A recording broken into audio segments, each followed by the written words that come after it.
Welcome to impulse technology. मैं हूं आपका टीचर दुर्गेश सर और आप देख रहे हैं impulse technology by Durgesh sir. देखिए दोस्तों, ये जो लेक्चर है वो पाइथन का लेक्चर है और इस लेक्चर में हम स्ट्रिंग के बारे में पढ़ने वाले हैं।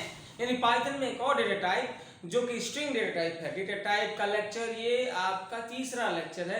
यानी इससे पीछे के लेक्चर्स को आप देखेंगे तो आपको डेटा टाइप के बारे में पता चलेगा, जिसमें हम नंबर डेटा टाइप के बारे में डिस्कस किए हैं।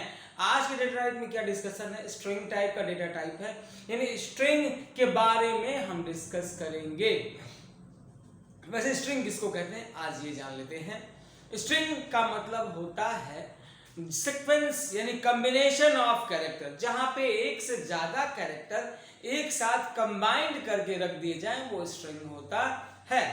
तो एक साथ अगर मल्टीपल कैरेक्टर्स को एक साथ बाइंड अप कर दिया जाए तो वो स्ट्रिंग बन जाएगा। अब स्ट्रिंग को रिप्रेजेंट करने के लिए, यानी ये स्ट्रिंग ही है, कौन से सिंबल का हम इस्तेमाल करेंगे, किस सिंबल का इस्तेमाल करेंगे जिससे ये लगे कि ये स्ट्रिंग ही है, तो हम इस्तेमाल करेंगे कोट्स का। कोट्स यानी कि हमारे पास स्ट्रिंग को रिप्रेजेंट करने के लिए कोट्स हैं, जिनमें आपका सिंगल कोट है, जिनमें आपका डबल कोट है, थोड़ा सा मैं और लैंड ब्राउन्स में, जिसमें आपका सिंगल कोट है, जिसमें आपका डबल कोट है, single quote and double quote and triple quote. यानी स्ट्रिंग को रिप्रेजेंट करने के लिए हम सिंगल कोट का भी इस्तेमाल करते हैं, डबल कोट का भी इस्तेमाल करते हैं और ट्रिपल कोट का भी इस्तेमाल करते हैं। अब स्ट्रिंग इन कोट्स में आप कुछ भी लिख दोगे वो स्ट्रिंग बन जाएगा। लिखा है मैंने 1 2 3 इम्पल्स, IMPULSE। इसमें मैंने लिखा है इम्पल्स 1 2 3 और इसमें लिखा है हैश इम्पल्स, IMPULSE। ये जो मैंने सिंगल कोट में लिखा है ये तीनों के तीनों क्या है? तो ये स्ट्रिंग है। क्या है? स्ट्रिंग है जो कि हमारे सीक्वेंस ऑफ कैरेक्टर यानी कैरेक्टर को स्टोर कर रहे हैं, कॉम्बिनेशन ऑफ कैरेक्टर को स्टोर कर रहे हैं। तो स्ट्रिंग एक ऐसा ऑब्जेक्ट है जिसमें कि आप स्ट्रिंग टेक्स्ट को रख सकते हैं, मल्टीपल कैरेक्टर्स को रख सकते हैं। Text can be number, text can be symbol, text can be alphabet, text can be, सब कुछ हो सकता है टेक्स्ट इन चीजों में। तो हम स्ट्रिंग को लिखते हैं। अब मैं एक स्ट्रिंग बनाता हूं। जनरली हम स्ट्रिंग को बनाने के लिए डबल कोट का इस्तेमाल करते हैं, यानी डबल कोट सिंबल का इस्तेमाल करते हैं हम स्ट्रिंग बनाने के लिए। तो हम स्ट्रिंग कैसे बनाएंगे? तो मैं एक स्ट्रिंग लिखता हूं, वेरिएबल का नेम तो लूंगा, वेरिएबल का नेम है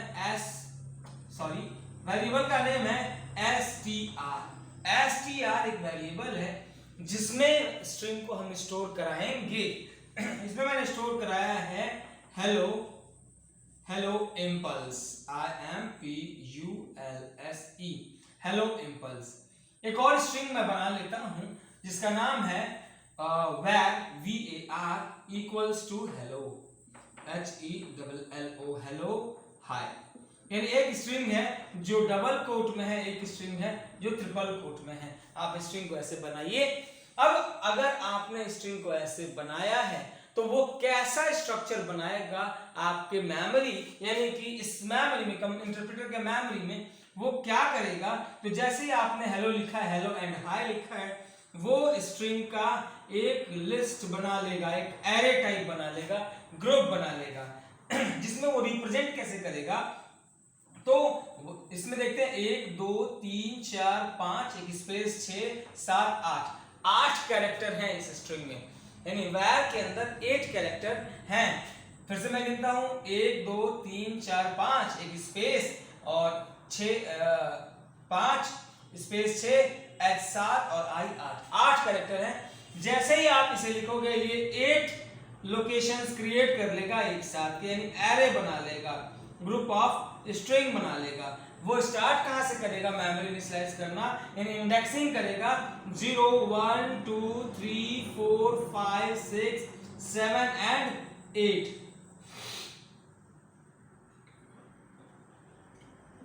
7 and 8, 0 1 2 3 4 5 6 7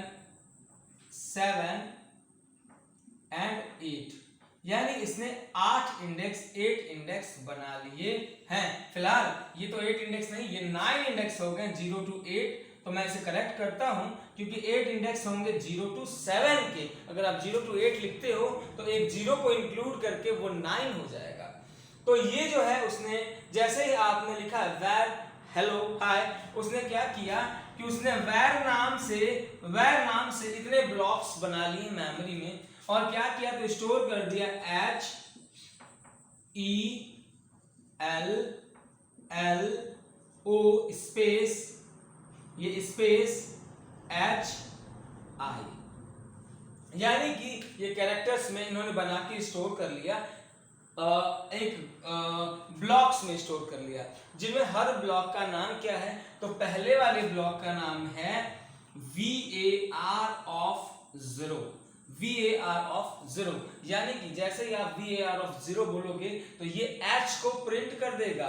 अगर आप लिखते हो PRINT प्रिंट VAR ऑफ 2 तो ये प्रिंट कर देगा VAR का 2 कौन सा है तो हमारा L जो है VAR का 2 है। अगर आपने लिखा है VAR का 6 तो ये H को प्रिंट कर देगा।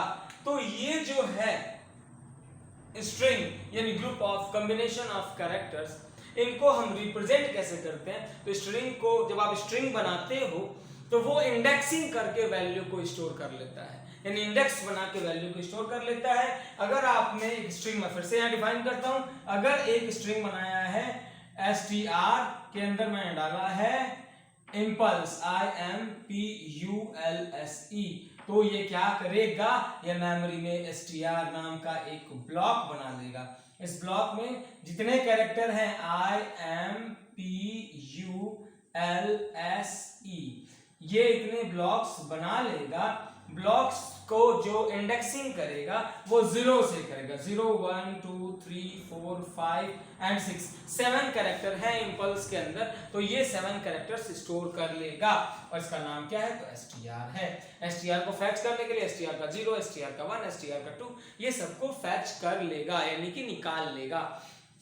तो ये था स्ट्रिंग बनाने का तरीका, स्ट्रिंग को लिखने का तरीका, स्ट्रिंग की इंडेक्सिंग कैसे हम करेंगे, उस इंडेक्स की वैल्यू हम कैसे निकालेंगे ओवरऑल स्ट्रिंग के ऊपर।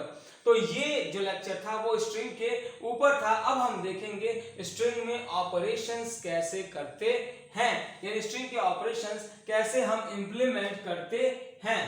तो फिलहाल मैं एक स्ट्रिंग बनाता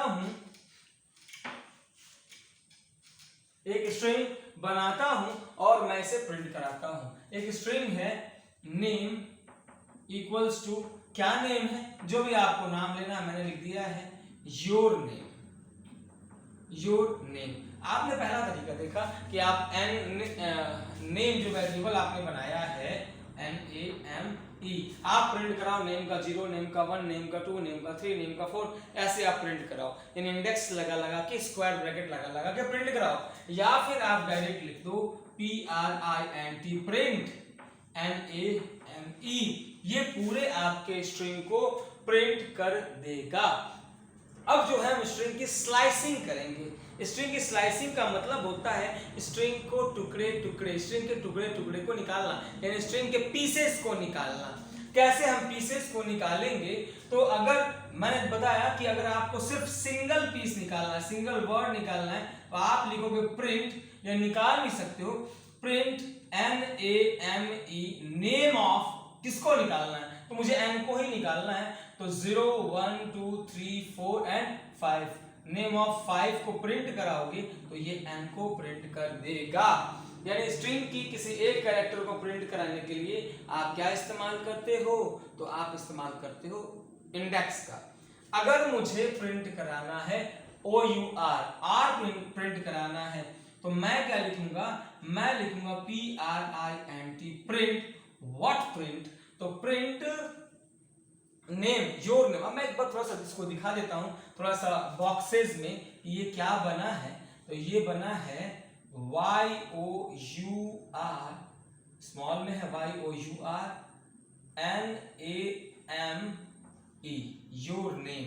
योर नेम जो है ये ऐसे बना हुआ है, यू जो अब 0 1 2 3 4 5 6 एंड 7 7 इंडेक्स हैं नेम के, यानी नेम का जो एक वेरिएबल है स्ट्रिंग टाइप का, उसमें 7 इंडेक्स हैं, NAME, नेम में 7 इंडेक्सेस हैं। आपको किस इंडेक्स को प्रिंट कराना है, तो मुझे प्रिंट कराना है नेम का 5, यानी ये A प्रिंट कर देगा, नेम का 5 क्या प्रिंट कर देगा, A प्रिंट कर देगा। अगर मुझे N प्रिंट कराना था तो मैं नेम का 4 प्रिंट कराऊंगा, वो N प्रिंट कर देगा। लेकिन मुझे OUR प्रिंट कराना है, R प्रिंट कराना है, इसके लिए मैं क्या लिखूंगा, तो मैं लिखूंगा NAME, नेम का व्हाट प्रिंट कर दो, तो 0 ऑफ 0 1 2 3 प्रिंट कर दो। जब मैं ये लिखूंगा तो वो क्या करेगा, पहले इंडेक्स से उठाएगा और 3 इंडेक्स तक प्रिंट करके दे देगा। हैश लगाओ, कमेंट लगाते हैं, और ये प्रिंट कर देगा OUR, क्या प्रिंट कर देगा, OUR। मैंने लिखा है PRINT, print NAME, name of 0 colon, और मैंने ये छोड़ दिया, तो वो क्या करेगा, वो यहां से जितना स्ट्रिंग एंड पाएगा, एंड ऑफ स्ट्रिंग वहां तक प्रिंट कर देगा। यानी अगला स्टेटमेंट जो है वो पूरे स्ट्रिंग को प्रिंट कर सकता है। ऐसे ही आप लिख सकते हो PRINT, प्रिंट नेम कहां से, तो नेम के 2 ऑफ एंड तक प्रिंट कर दो, स्क्वायर ब्रैकेट है ये, नेम के 2 ऑफ एंड तक प्रिंट कर दो, तो वो नेम के 2 ऑफ एंड तक प्रिंट कर देगा। अब आप ऐसे भी प्रिंट करा सकते हो। नेक्स्ट आपको क्या, अगर आप चाहो तो स्ट्रिंग को मल्टीप्लाई भी कर सकते हो, यानी स्ट्रिंग में एक रिपीटिशन नाम का ऑपरेटर होता है जिसको हम एस्टेरिस्क कहते हैं, आप एस्टेरिस्क का भी इस्तेमाल कर सकते हो। आपको अगर मल्टीपल टाइम स्ट्रिंग को प्रिंट कराना है तो आप सिर्फ लिख दो NAME इंटू 5, क्या हो जाएगा, तो ये जो वर्ड है वो 5 टाइम प्रिंट हो जाएगा। यानी आपने किसी वेरिएबल में लिखा है, मैं यहां पर डिफाइन करता हूं, NAME, name equals to impulse, name equals to impulse, और मैंने प्रिंट करा दिया PRINT, print NAME, name into 10। तो ये जो इम्पल्स है वो 10 टाइम प्रिंट हो जाएगा। तो स्ट्रिंग में आप रिपीटिशन ऑपरेटर का भी इस्तेमाल कर सकते हो मल्टीप्लाई करने के लिए, जो कि ऐसे इंप्लीमेंट होगा। स्ट्रिंग को कॉन्कैटिनेट करने के लिए हमारे पास एक ऑपरेटर है जिसका नाम है प्लस ऑपरेटर। प्लस ऑपरेटर का इस्तेमाल करके आप स्ट्रिंग को कॉन्कैटिनेट कर सकते हो। सपोज कि यहाँ पे नेम में मैंने इम्पल्स लिखा है और लास्ट नेम में मैं लिखा है, एक और वेरिएबल है last name, LNAME, L name में मैंने लिखा है एल नेम में लिखा है टेक, TECH, इम्पल्स टेक। अब मैंने प्रिंट ऐड कराना है दोनों को, तो मैं लिखूंगा NAME प्लस LNAME, तो ये इम्पल्स टेक दोनों को ऐड करके, कंबाइन करके, इकट्ठा करके प्रिंट कर देगा।